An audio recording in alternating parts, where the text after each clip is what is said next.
ಸ್ನೇಹಿತರೆ ನಮಸ್ತೆ. ನಾಡು ನುಡಿ ಯೂಟ್ಯೂಬ್ ಚಾನಲ್ಗೆ ನಿಮಗೆಲ್ಲ ಸ್ವಾಗತ. ಸ್ನೇಹಿತರೆ, ಇತ್ತೀಚೆಗೆ ಸಾಮಾಜಿಕ ಜಾಲತಾಣದಲ್ಲಿ ವೈರಲ್ ಆಗುತ್ತಿರುವ ವಿಡಿಯೋವನ್ನು ನೀವೆಲ್ಲರೂ ಕೂಡ ನೋಡಿರಬಹುದು. ಹೌದು, ಕೆನರಾ ಬ್ಯಾಂಕಿನಲ್ಲಿ ಚಿನ್ನ ಇಟ್ಟವರು ಸದ್ಯ ಆತಂಕಕ್ಕೆ ಒಳಗಾಗಿದ್ದಾರೆ. ಬ್ಯಾಂಕಿನಲ್ಲಿ ಚಿನ್ನವನ್ನು ಅಡವಿಟ್ಟವರು ತಾವು ಇಟ್ಟ ಬಂಗಾರದ ತೂಕ ಈಗ ಕಡಿಮೆಯಾಗಿದೆ ಅಂತ ಆರೋಪವನ್ನು ಮಾಡುತ್ತಿದ್ದಾರೆ. ಕೆನರಾ ಬ್ಯಾಂಕ್ ಗ್ರಾಹಕರಿಗೆ ಮೋಸವನ್ನ ಮಾಡುತ್ತಿದ್ದು, ಗ್ರಾಹಕರ ಚಿನ್ನವನ್ನ ಕಳ್ಳತನ ಮಾಡುತ್ತಿದೆ ಅಂತ ಸಾಕಷ್ಟು ಜನರು ಈಗ ಆರೋಪವನ್ನು ಮಾಡುತ್ತಿದ್ದಾರೆ. ಸ್ನೇಹಿತರೆ, ನೀವು ಕೂಡ ಬ್ಯಾಂಕಿನಲ್ಲಿ ಬಂಗಾರವನ್ನು ಅಡವಿಟ್ಟಿದ್ದರೆ ನೀವು ತಕ್ಷಣ ಈ ಕೆಲಸವನ್ನ ಮಾಡುವುದು ಅತಿ ಅವಶ್ಯಕವಾಗಿದೆ. ಏಕೆ ಅಂತ ಹೇಳಿದ್ರೆ, ನಿಮ್ಮ ಚಿನ್ನಕ್ಕೆ ನೀವೇ ಜವಾಬ್ದಾರಿಯನ್ನ ತೆಗೆದುಕೊಳ್ಳಬೇಕು.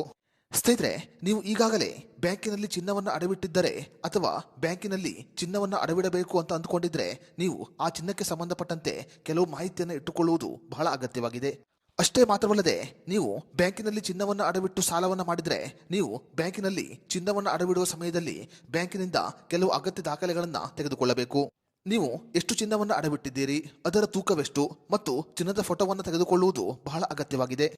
ಚಿನ್ನ ಅಡವಿಡುವ ಸಮಯದಲ್ಲಿ ಎಷ್ಟು ತೂಕವಿತ್ತೋ ಅದನ್ನ ವಾಪಸ್ ಪಡೆದುಕೊಳ್ಳುವ ಸಮಯದಲ್ಲಿ ಅಷ್ಟೇ ತೂಕ ಇರಬೇಕಾಗುತ್ತೆ.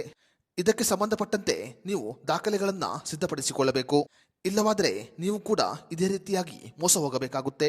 ಇನ್ನು ಚಿನ್ನವನ್ನು ಖರೀದಿ ಮಾಡುವ ಸಮಯದಲ್ಲಿ ನೀವು ಪಡೆದುಕೊಂಡ ಚಿನ್ನದ ಬಿಲ್ಲನ್ನ ಕಡ್ಡಾಯವಾಗಿ ಇಟ್ಟುಕೊಳ್ಳಬೇಕು. ಒಂದು ವೇಳೆ ಬ್ಯಾಂಕಿನವರು ನಿಮಗೆ ಮೋಸವನ್ನ ಮಾಡಿದ್ರೆ ನೀವು ಈ ದಾಖಲೆಯ ಮೂಲಕ ಬ್ಯಾಂಕಿನ ಮೇಲೆ ಕೇಸನ್ನ ದಾಖಲು ಮಾಡಬಹುದು. ಸ್ನೇಹಿತರೆ, ನೀವು ಬ್ಯಾಂಕಿನಲ್ಲಿ ಚಿನ್ನವನ್ನು ಅಡವಿಟ್ಟಿದ್ದರೆ ಈಗಲೇ ಬ್ಯಾಂಕಿಗೆ ಭೇಟಿ ನೀಡಿ ಈ ಅಗತ್ಯ ದಾಖಲೆಗಳನ್ನ ಸಿದ್ಧಪಡಿಸಿಕೊಳ್ಳಿ.